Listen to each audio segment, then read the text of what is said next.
name is Marshall Rancifer. We are right now at in the courtyard of Central Presbyterian Church and Outreach Center. I started my journey on recovery and being an advocate and an activist and helping people right here, right outside of those gates right there, on a Monday morning. During this time, I was in active addiction. It was back in 1997. Someone had told me about a lady named Carol Jean Miller that could help me get off of drugs and get into treatment and move forward with my life. Well, while I was in treatment, I realized, after taking my first shower and looking in the mirror and saw how bad I looked, because I hadn't looked in the mirror in like 9 months, and I didn't realize I looked that bad. And one of the guys that had already been in treatment, he had this song playing, and I'd heard it a lot of times, but I never listened to it before. And it was Michael Jackson's Man in the Mirror, and it said, take a look at yourself and make that change. And I decided right then that I was going to spend the rest of my life getting myself together and then helping other people get themselves together and come off the streets. And so I made a promise to God that day in that bathroom that I was going to change my life completely. And I have, to this point, I've lived up to it so far, because since 1999, I've helped over 500 people come off the streets, whether it was drugs, prostitution, what have you. I've been out there fearlessly working in the streets of Atlanta trying to help folks turn their lives around.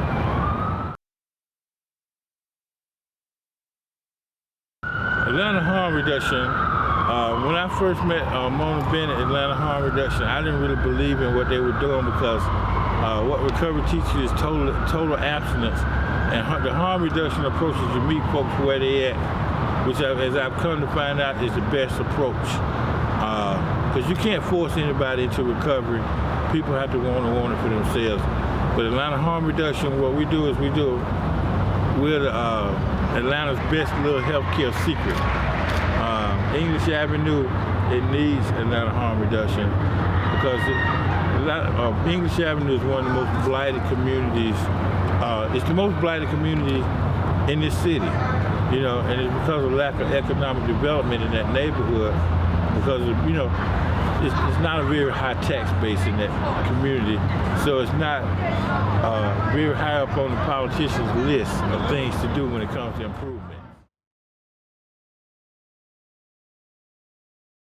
Well, anytime that we do our syringe exchange, we are subject to arrest if the police choose to do so, but they don't, because they know we provide a vital service in that neighborhood, not just to the addicts that we serve, but to the surrounding community by collecting syringes.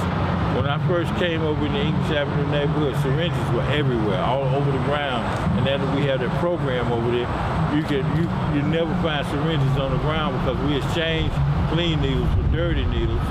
And the other benefit is to keep down the spread of infectious diseases, hepatitis, HIV and AIDS, which was when Atlanta Harm Reduction first got to that neighborhood. English Avenue was the